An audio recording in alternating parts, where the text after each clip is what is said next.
See everybody. Excited to Hello. kick off this new adventure. Sindel and I were talking a couple months ago and decided that we needed to look at putting something together and having a show that really focused on helping kids that are in school that have special needs and have special education services that they are needing and or wanting and having trouble getting in place. So one of the things that I have done as myself, I'm Kristen Norai, by the way. I should introduce myself. Kristen Lynn Norai, and I am the founder of Inclusion Advocates and Allies, which is a special education advocacy business geared towards helping parents and students that have 504 plans or IEPs. So our goal is to help get those services in place and help advocate for what's best for each student in their individualized setting. So that is the goal with that portion of what I'm doing in my life. I also work for Catapult Learning as a national professional development specialist and coach for other teachers, which has been really, really a cool experience for the last about year and a half or so, getting to travel around the United States and help other teachers in their classrooms and work with them on a lot of special education topics as well as other topics in the field of education. I'm excited today. Sindel is going to be my co-host and we have a special guest today. So I'm going to let them both introduce themselves and I'll stop talking for a minute. Kristen, why don't you go ahead? Okay, my name is Christine Lynn Jones, and Kristen Norai and we have a business together that we are starting to launch. We just started meeting with our coaches to start to solidify our plans and to get things up and running by spring. I know spring has already sprung, but it still has some time to go. So we still have time to get things ready to launch. And we're excited to do our first parenting class coming up soon. I am an educator. I've been teaching now for 30 plus years. And my background is in special education. I have my master's in special education and then also general education. I've written a few books along with Kristen on education and have done international keynote speaking. And Kristen and I have just did a program together for Catapult talking about bridging the educational gap with a focus in on a Venn diagram that Kristen and I both developed. So that was the meat of the discussion, as well as the importance of working together with schools. And that's really why we're here. So that's what I like to concentrate on, the importance of the homeschool and connection and how to help our students and teach them how to advocate for themselves.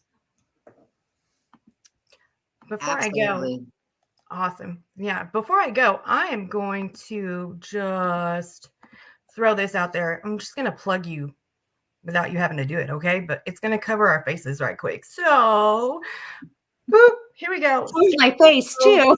Go ahead, grab that book. That book is amazing. It is such a huge help. Wrong hand, doing it this way, doing it which way? That way. I'm so backwards here. Grab that code down there with your phone, scan it. It's an absolute dream. You won't regret it, I promise. Thank you, Sindel. But now I guess it's my turn. My name is Sindel. I got together with Kristen with a K wherever I'm at because I'm a special needs mom and I needed help with my little ones. And I'm still backwards, is an absolute lifesaver. Introduced me to her and several other people. And also this book, which has been a huge lifesaver.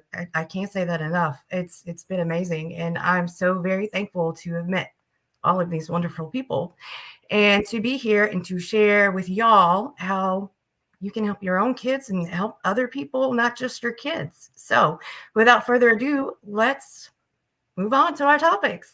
Awesome. One of the things that Sindel and I talked about a while back was just how represented kids with special needs can be in the school setting. And then in addition to that, the parents have such difficulty. I think I've spent my whole life working with the underdogs and trying to help those that don't have as much of an advantage as others. So that's something that I feel really passionate about and want this show to really incorporate ways that we can help other people. So today we're going to really delve into what is special education and what is an advocate, because that is a word that, can have a lot of different meanings depending on circumstances and the way it's being used. So just to give you a quick background, 25 years experience working in special education.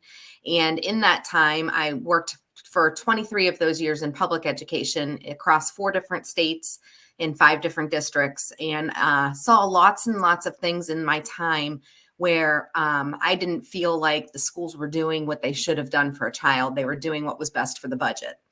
And I got tired of being the person that had to say no and being on the side of the table that was saying no to things based on budget decisions versus what was best for kids.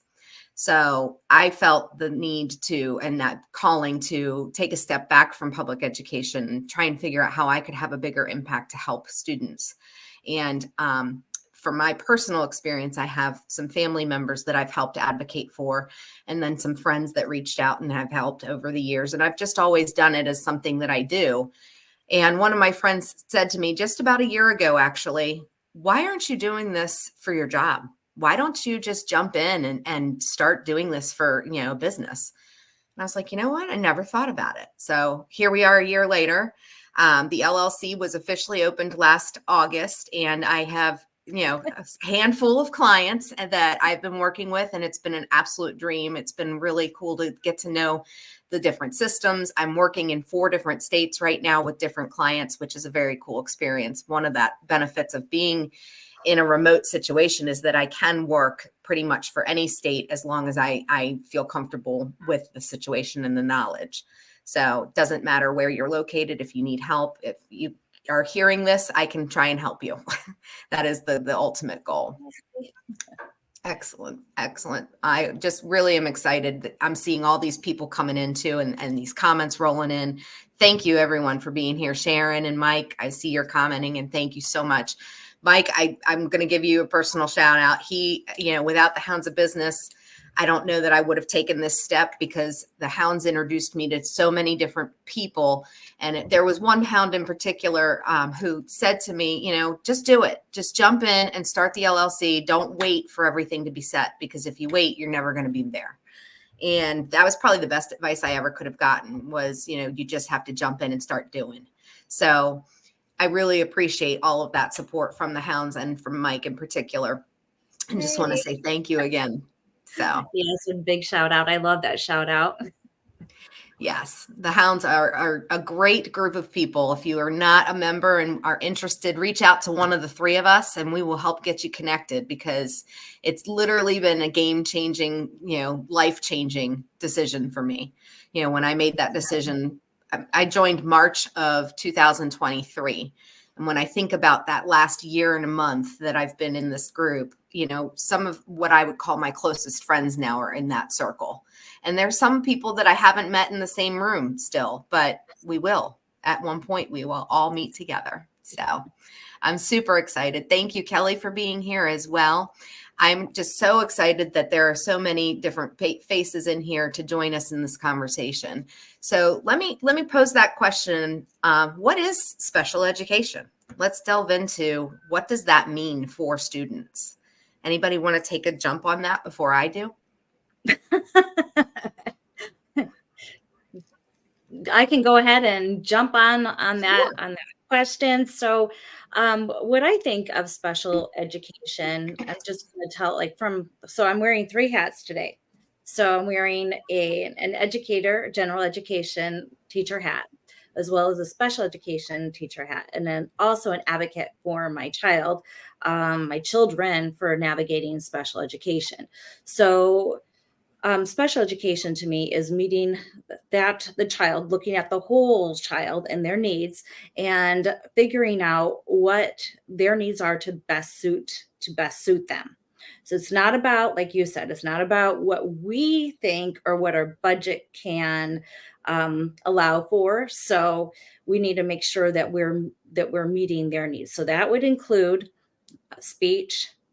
It would include academics. It would include related services such as such as OT and physical therapy, and their social emotional needs, and how we can help support them all the way around. So we need to make sure that we're looking closely and not just going, oh, this is an IEP, let's just go ahead and get it done, and we're just going to write it and present it to the parents. It cannot be done like that. It has to be done in depth with all parties involved.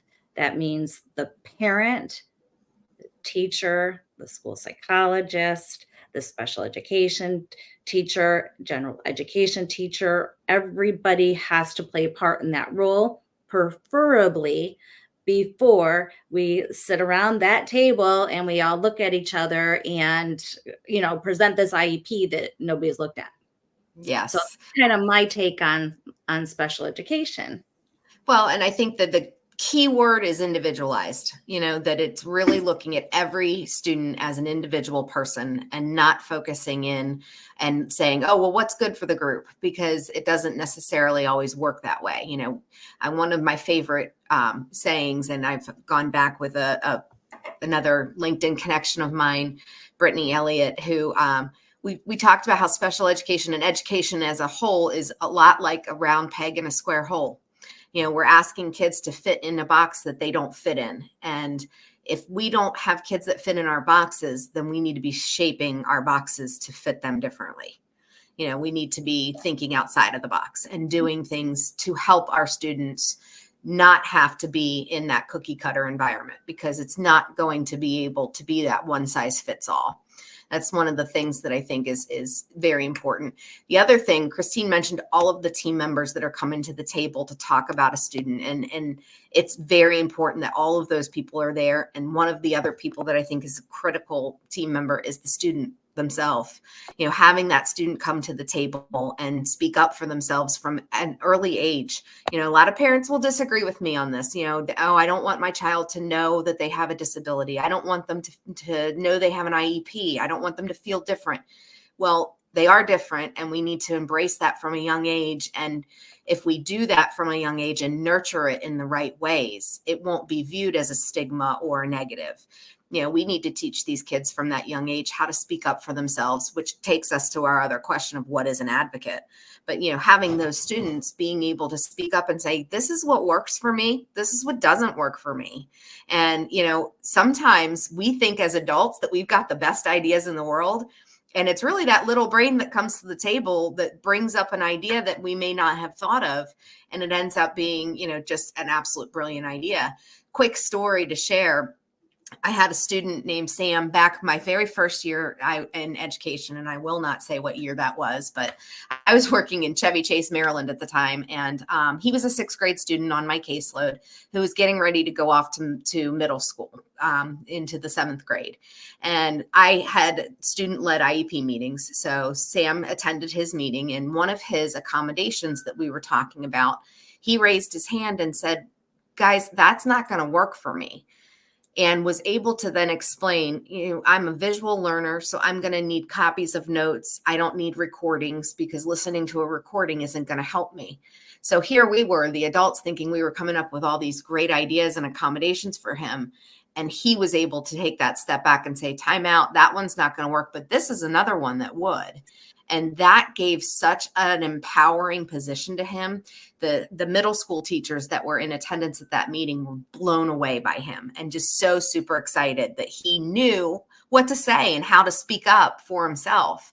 And it was just such a cool experience to watch his mom look at him like, what? This is my 12-year-old boy son. Like, what's going on here? And, he knew exactly what he needed to say and how to advocate for himself. So I think that's critical. Uh-oh, I'm on mute. You can't hear me. I'm sorry. I had some issues with the cats I had to take care of right quick. I'm sorry, guys. No worries. A lot of the times, if you don't interject and say, hey, I want my child to sit in on this meeting because this meeting is about them, it will not happen. You have to use your voice. You have to say, this is what I want. This is for my child. This is for this person, it needs to happen. They need to come in. They need to be a part of it, or else it's not going to happen. Yes, you're Yes, I so agree. right. I agree. Another thing, though, I'm going to tell you, like from a parent point of view, with a child with high anxiety. So that meeting is fantastic. We also have to make sure that it is respectful of that child. So if your child has high anxiety, they can be part of that, but make sure that they have their voice up front so that way they could be dismissed, but with that child's voice in the forefront of everybody's mind, and making sure that it meets that child's needs. And you, even though you sign off on it, you can always ask for addendums and that kind of thing, or hold off on it until your child looks at it. Right. So those are different options. The other thing is that we did not really talk about was that, yes, we hold these IEP meetings, but parents can disagree. Yeah. So you can appeal that decision. So that's something else that parents need to know. Absolutely. Everyone at that table has an opinion, and that opinion counts. And unless everyone at the table agrees on something, it doesn't move forward in an IEP. That's the way the law works. That it is a team decision. That team includes everyone, and it does not exclude, the parent side. And a lot of times I think parents think that when they go in, decisions have been made already because paperwork's drafted and that kind of thing. Those are it's that double-edged sword, because we do have to provide a draft and have things kind of planned out to know where we're going with something. But it's really important in the presentation that we give to the parent and student that it be presented as a draft. And this is a working document that you have a part of and you could participate with, and getting them to see that even after that meeting ends, like Christine said, you can always ask for an addendum or special review, depending on what your state may call those kinds of meetings, and come back to the table to do a periodic review and say, this is working or this isn't working. And also making sure that, we're documenting in that IEP all of the team members' concerns, because even if we disagree on something, it's going to be documented in the Sharon just brought it up as I'm talking about. I saw out of the corner of my eye, she said parent concerns also must be written on the IEP, and if they're not, it shouldn't be signed. And you're absolutely right. You need to be including those parent concerns and student concerns. Getting that input from a student on their IEP is critical. But I think that whole component is huge, but also making sure that we, help them understand what the process is, and Sharon again makes a great point here. She says, if the child has high anxiety, they can write their needs and have someone read it on their behalf. If they're not comfortable sitting in that meeting or, attending that meeting, you could absolutely do a pre-meeting with the student to get their input and make them feel a part of it, and then do a post meeting. The other thing that we've done before is students with very high anxiety, like Sharon mentioned, may not come for the entire meeting. Perhaps they just come for the discussion about the IEP. They don't need to be there for all of the results that are coming. If you, are coming into a meeting where you're discussing evaluations and all of the testing that's occurred, that may be way too much for students, depending on their age. So that's kind of I would say a team decision. Again, I would encourage parents to talk with the team members about, the child being there and their thoughts. I think that, that's kind of again, individualized decision. And that's what makes IEPs exactly what they are, an individualized education plan. Yep. And I agree. Sharon says also call a meeting as soon as you have a concern. Do not wait.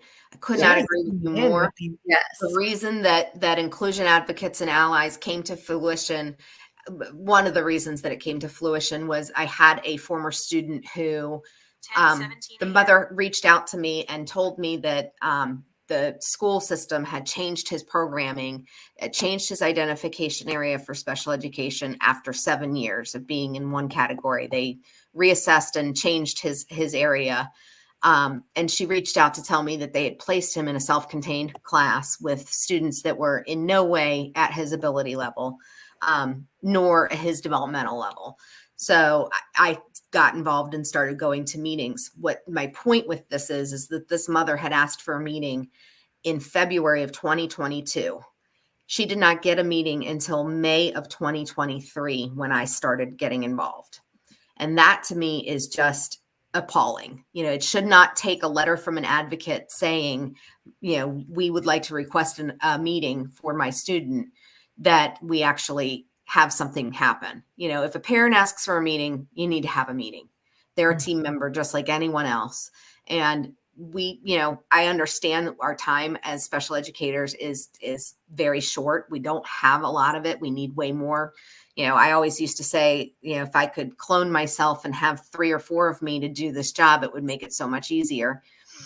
But the reality is, when it all comes down to it, we have to do what's best for each student, no matter what.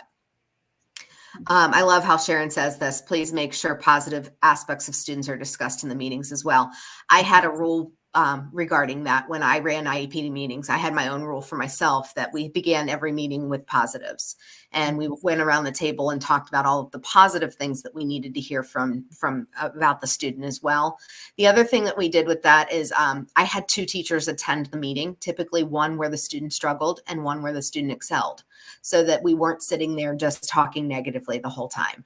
So even if it was the student does really well in PE, I invited the PE teacher to join us or give input if he couldn't be there. Mm-hmm. And that to me was very helpful to help students be seen as a whole child versus their disability, and just being viewed as a piece of paper in front of us versus, and remembering that there's a person behind that paperwork. And yes, Dr. Leland, 100%, I'm going to say 120% right. Teachers need support. They need more support than they've got. Parents need as much support as teachers. So that's one of the things that our initiative and our goal with our movement that Christine and I are doing with our book is really helping, push along, bridging that educational gap between home and school, and teaching parents how to help, and get involved and help their child both academically as well as social, emotional, and behaviorally. It's not just one size fits all for everybody. And so there's lots of different ideas in our book that kind of help decide, dependent upon how people are doing, what needs to be done and how to support their child the best. Okay, so I'm going to do it again. I'm going to cover our faces so that I can show off the book, because I love this book. I got to show it. Yes. Well, it doesn't cover all of our faces, but it covers yours. That's okay. Go check. I could lean over if I wanted to, or even go this way if I wanted to.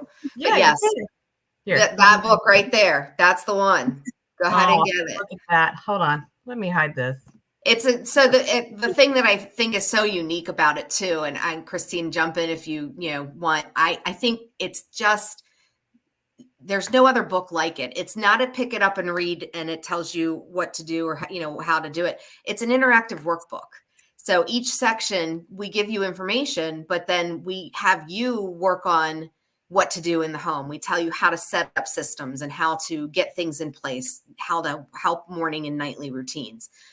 I don't want to give away everything that's in there. I'm going to hold up, if you're okay with this, just the Venn diagram so people can see that. So this is the Venn diagram. And then I'll hold up the cells of it so that way people can see. Yes. I think the thing that's so amazing about what we created with that Venn diagram is the number of overlapping skills that really everyone is responsible for teaching our students. We say, Tabitha Bear, and I know she's not able to join us right now because she's working, but God love her. She has the best. Parent number 1 is the parent. Parent number 2 is the school. And parent number 3 is the community. Mm-hmm. It takes a village to raise a child. And, I get so frustrated when I hear, well, we didn't have to used to do that. Or we don't, I never had to do that before. Okay, great. You didn't have to do it before, but now we do. So let's not talk about what we used to do. Let's figure out what we need to do moving forward. And having that growth mindset that we never know it all. We always have opportunity to learn more and grow more. I love that. Dr. Leland saying parents often blame teachers on why students are not getting what they need, but what they don't know is the teacher needs the support as much as the kids and the parents do. Absolutely. It all goes together. And the more we can get rid of that us versus them mentality, the better off we are. I think that that's a huge component that sometimes teachers And parents, it's, oh, well, we're working against each other. You're not. My job as an advocate is to help bridge that and help people see that it's all for one. We're all here for that one child. And I also think with that Venn diagram that we just showed, that there's so much more overlapping than what separates us. So Yes. this can get the conversation started and really working on those connections so we can help our students succeed and help the parents succeed. So I'm going to put on my educator hat. I probably should have brought like all my hats, but anyways, this is my educator hat. So when we work together and support parents at home, there's a benefit to us at school. I can make a phone call to a parent and say, hey, how can we brainstorm this idea? How can we help our students? Well, then we are working together to come up with a solution for that child. So when I get on that phone, parents aren't like, oh my gosh, now what did they do? It's like, oh, hi, how are you? Even though we might be discussing very, very hard things, we're working together as a team to help that child. And so I always think of it, we can either put the time up here in the front, which is with working with the parents as partners, or we can do it here, because either way, we're going to be spending time. So here looks like making phone calls, doing log entries, contacting your principal, the parent contacting the principal, and then, oh, maybe even going downtown. And then you have like a hornet's nest right in this hand. You do it proactively. You contact the parent and you're like, hey, I need some strategies. What do you have? Oh, and this is what I get from my parents. And I'm going to tell you something. I teach in a Title I school that has 100% reduced food, and they get free food. So if these parents will come, and what I'm going to tell you, this is what I hear. Oh, thank you so much for calling, Mrs. Jones, and we talk about appreciating each other and the partnership. And then they're like, well, if, try this, I've tried this and this. They're like, well, you might want to try this and this. And let me talk to my child. So they'll talk to their child, but it's encouraging. I know you can do it. You've got to get back on track. And then I talk with the parent again, and then they're like, if this happens again, call me and I'll come up to the school. So, and they're not coming up to the school to yell at their child. They're not coming up the school to, need another room. They're coming up to the school to support, to show unity, to help support this child. It can be done.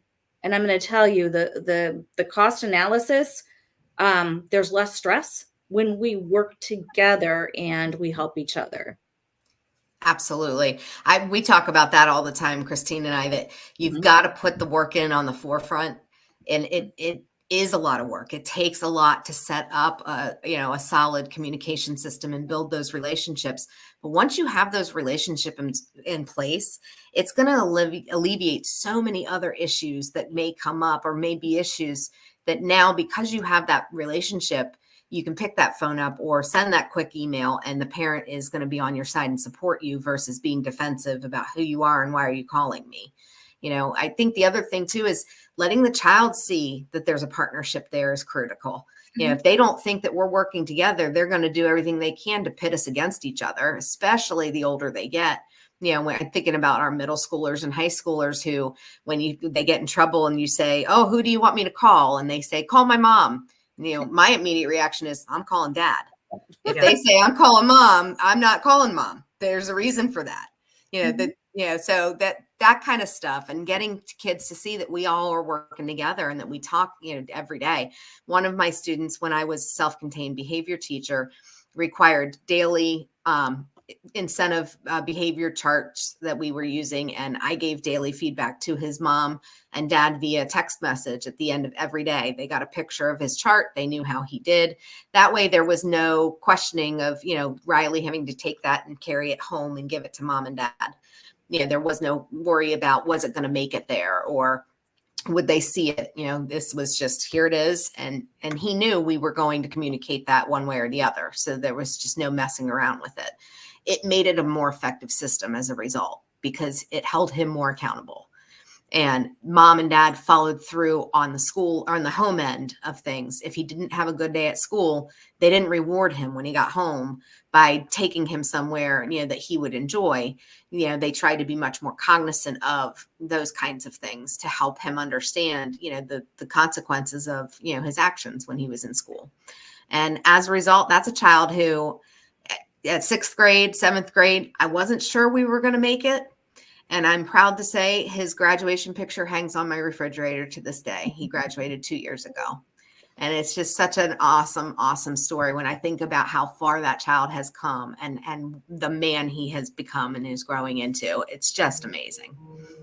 Can I interject something there, Kristen? Please. Okay. So we're talking still, like, I love that idea where there's consequences. Another thing that I've done, I would say maybe the last 5 years, is having children and their parents come in to the school, and we go through the harder parts of their day. Like if there's, there might be some processing things where I know that they're going to need some repeat help on it to understand what is expected of them. So we can't assume, first of all, that they are doing things on purpose.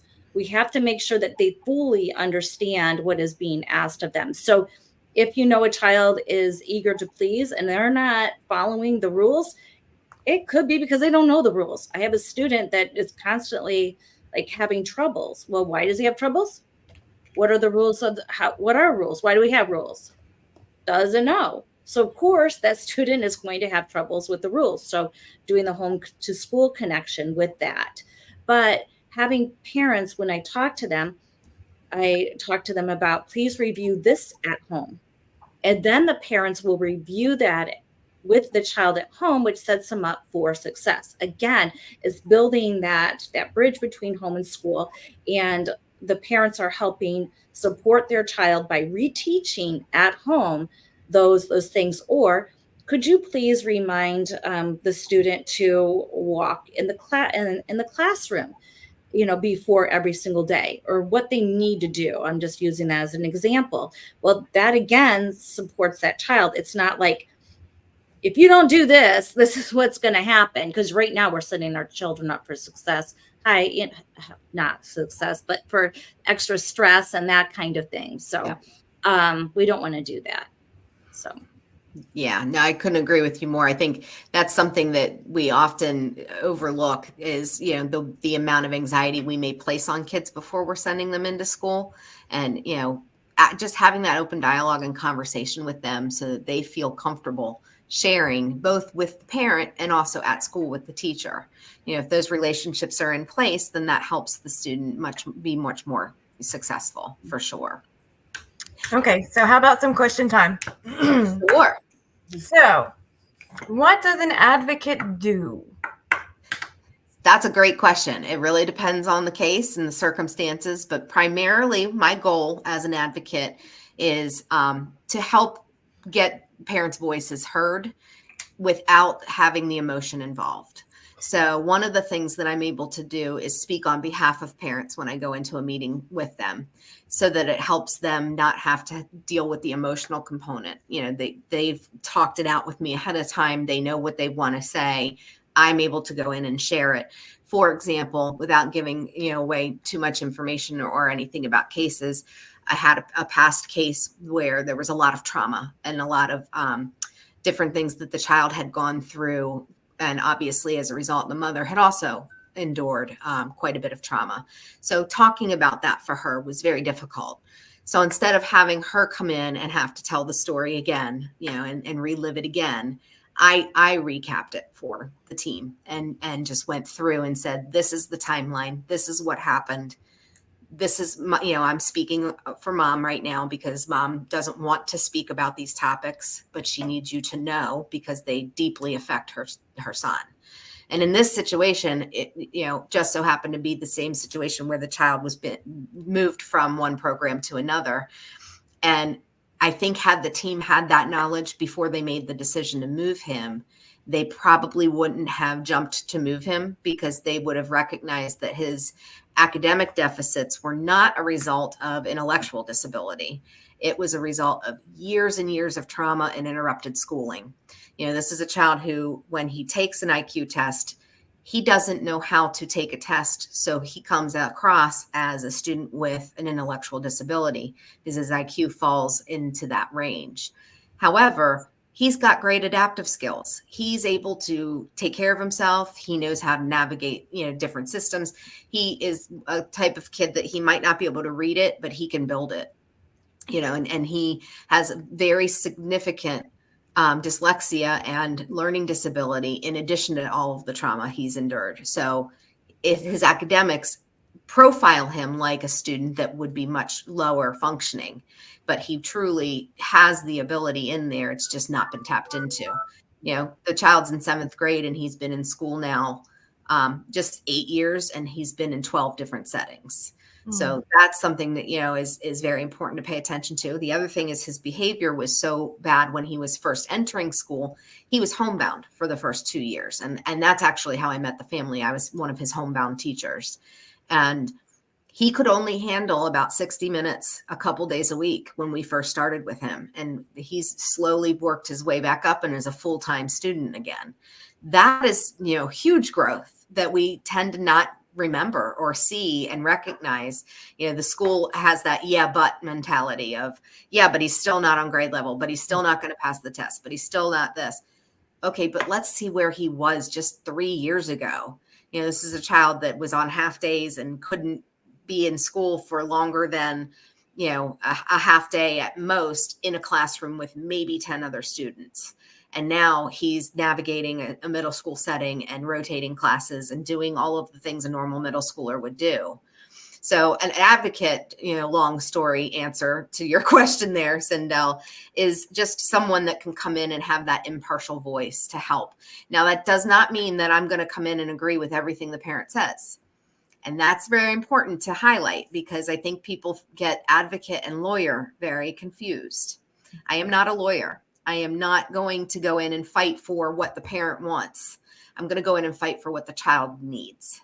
And that might not always align with what the parent wants. So my job as an advocate is to also work with the parent to help them understand the school perspective and why a program may be one better fitting than another for their child. What I find is that because of the impartial background and being able to kind of step in as that objective third party, parents tend to listen a little bit better than they would to just arguing with the school. So that kind of long-winded answer to what is an advocate, that's how I'm acting as an advocate currently. So I'm glad you asked that, because I think there's a lot of confusion, that difference between a lawyer and an advocate, for sure. I have another question, and I know a lot of people are curious about this. How much should someone pay an advocate? That's a great question. I don't know that I have a solid answer for that, because again, it's going to depend on the individual case. I'm just still working out the details of how to set my rates. I will say there are people out there that charge upwards of $250, $300 an hour. That to me is ludicrous. It does not need to be that kind of money. However, if you're going to get what you pay for. People do have worth and their time is valuable. So that's something to be kind of thinking about and keeping in mind. I have a rate range that ranges anywhere from 90 to 150 an hour, depending upon the circumstances, the child, what I need to do, what my involvement level is. But, I also do a la carte services where I'll write a letter just on behalf of the family. And that could be the only service they want from me, is just that one letter. Or they may hire me then to come to the meetings with them and sit with them through the meetings and process. I also can be hired to do a file review and help parents identify what the best programming options would be, so that they understand when the school presents that IEP to them, what they're really saying. One of the things that I think happens a lot of times is schools want to present and get it signed and move on, because we have 30 some kids on our caseload. Let's keep going. But we forget that that's a kid.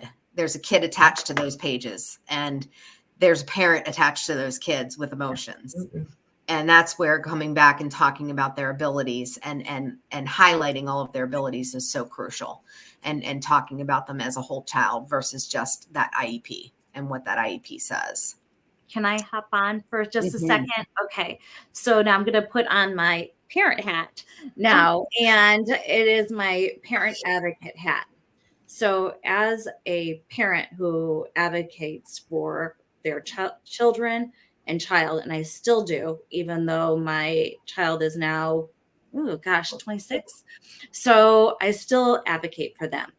But I also have, I'm going to repeat what I have. I have a a general education background, special education background. I know how to advocate for my child. I've done all of that. Even as somebody that has all of this background, I needed, not wanted, I needed an educational advocate to be able to help.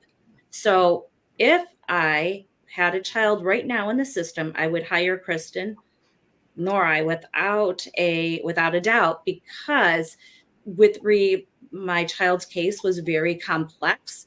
That's why we had a behavioralist there, we had a neuropsychologist there, we had an educational advocate. I put as many people as I could on the other side to balance out the educational side. I'm just going to tell you that's what I did. I currently work for the school system that I am talking about, so I'm not going to go into a lot of detail, but it was very complex because my daughter had a head injury and maybe like two. So at one point, so it was very hard. Autism spectrum, auditory processing disorder, stuttering because of that, anger and aggression, because guess what? Football players get it. Well, children can too. So Yep. getting suspended 35 times, I was desperate. I was desperate to find a solution and keep my child in school learning while I was trying to figure out, everything. I would have paid somebody to navigate that, even when the case was more simple. Um, so I appreciate your services, Kristen. I don't think I've told Thank you you. that before, but what you do is extremely important. Thank you. I definitely have a passion. I can remember back to my very, very first year as a special education teacher, and I worked in a very litigious area of the Washington, D.C. Suburbs. I was in Maryland in the suburbs, and I had an advocate show up to one of my very first IEP meetings, and I was terrified. They came in very gruff and very aggressive, like a lawyer would be. And it wasn't until she saw that I knew what I was talking about that she kind of calmed and softened a little bit. And afterwards, she said to me, "You really know your stuff. How long have you been teaching?" And I had literally started 3 weeks prior. So I answered honestly and said, "I just started 3 weeks ago." And she said, "You're going to be me one day." And I thought, you know what, lady? Yeah, I am going to be you one day. I'm going to be an advocate, but I'm not going to come in and bite people's heads off the way you did at the start of this meeting. And it was, she ended up being a great mentor over the years, and she supported that child. He was a third grader with me that year, and I had him for the next 4 years, and she was with us for those 4 years as well. But she was a great advocate for him, and she, did such a good job of calming the parents when they would be upset and saying, this is what I think they're trying to say, or, and helping interpret, well, I think this is what the school is saying, and this is what we're able to work on. Because it was a very intricate case. It was very high needs in a full inclusion setting for a student that, typically would not have been in a full inclusion setting. So I think that's one of the things that got me to where I am today. When I think back on why did I become an advocate, I think about that one particular student and just how many people came in and fought for him on a regular basis. And I watched him grow as his own advocate in that time. And I thought, that's exactly what I want to be able to do, is help people have their voice heard. I grew up always in that underdog position. Those who know me in person in real life, I'm only 4'10". So, I always kind of was the smaller underdog, and even thinking about the schools that I went to, we didn't my school didn't have the best reputation, my elementary, middle, and high school, but it was a great school. It was one of those that the reputation it didn't match what was truly going on in that building. I then went on to a college that, I went to Ohio University in Athens, and everybody says to me, "Oh, Ohio State." So I spent my entire life saying, "No, Ohio University," and correcting them and explaining. And I, have always worked with special education and worked with those students who tend to be the ones that go to the side, or the parent, or that teachers tend to have the biggest concerns about and don't know what to do. A lot of times it's not a matter of not wanting to do, it's a matter of not knowing what to do. So, helping bridge that gap too, and helping teachers see they do have the skill set and how to shift them depending on the kid's needs. The other thing is, a lot of times what you do for one child, a lot of children can benefit from it. So why not just do it for everybody? That's one of those things that I question over the years. If everybody could benefit from a copy of the notes, why wouldn't we just give a copy to everybody? I don't understand teachers that say, well, that's not fair. Why isn't it fair? It actually is very fair if we give everybody a copy of notes. Well, that's not real life. Yes, it is. I could have notes running right here on the screen beside me and nobody would know the difference. That's life. We have those things in place for us now. Not knowing and not having the resources are two totally different things. Sharon mentioned, and absolutely, could not agree more. I think a lot of times, instead of assuming that a team doesn't want to do something, we could assume that maybe they didn't think of it. And sometimes, parents know their kids better. You know your kid the best out of everybody. So the goal is that you're able to do that advocating for your child. Sometimes you need another voice to step in and help. I think our internet has given us some issues, but it looks to me like I'm still up and running. Yep. Can anybody else hear me? Yeah. Excellent. Okay. Oh, as I said that, everybody's faces came back. Oh. Oh, we went black. All of a sudden, nobody else was there with me. And I was like, okay, well, I'll just keep talking and assume people can hear me. You were heard. I it's love all right. it. Yes, we can see and hear you. Well, we've got about Good. 5 minutes. So do you want to talk about what we have in store for people? Yeah, absolutely.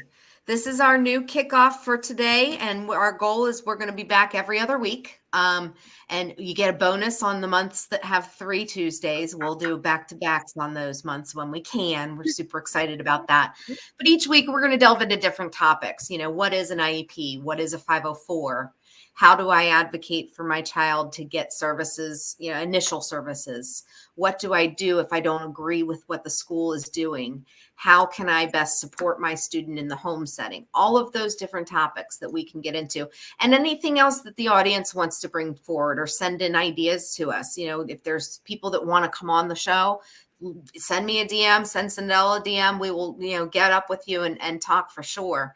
I think I already have several of you on a list, whether you know it or not. You're on my list to be contacted. Cinderella and I sat down last week and planned out our first several months. So you'll be hearing from us for sure. Just all of the viewers that are out there, my biggest cheerleaders. Sharon, I see you. I know you hear me talking to you.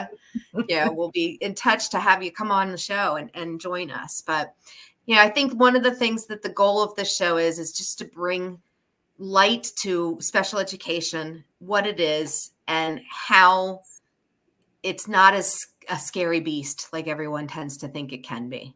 I always think back on a student or a colleague of mine that, gave me advice on a regular basis. And he would say to me, how do you eat an elephant? The answer is one bite at a time. Yes, it may look huge, but just one piece at a time to get started. I love how Patty McNabb just said, I wish I was able to have an advocate when I was in the heat of helping my son. We made too much money to get low cost help, but we didn't have the money to pay big money. And she had to do it all on her own. It took a lot out of me and my family. Absolutely. And that's where I am hoping that I can help bridge that gap too, in that cost component. I feel like there's so many parents that don't have advocates or support because they don't have the money to pay for that. And I don't want somebody to not get help because they don't have the money to pay me. So that's something that I'm willing to work with people on and do what I can to help whenever I can to help. I also offer free consultations. So that's something, right off the bat, if people need to meet and just get some basic ideas, that's something I'm always happy to do. And I'm going to drop that book in here one more time and cover someone's face again. That's okay. I'm going to slide over this way and I'm going to tell you to buy that book right there. That one. It's on right Amazon. Snap a picture with your phone, scan that QR code, get that book. It is so helpful, so amazing. You will not regret it. I promise. I think one of the things that's amazing too is that Christine and I are taking that book to the next level. That is our tier 1 intervention that we're helping parents with. But next step is our parenting classes to help parents get even more support and learn more about how to help their child in that home setting. And then from there, if things are still not going well, that's where Advocates and Allies comes in and supports you in terms of really being on your side to help navigate that special ed process, when and if needed.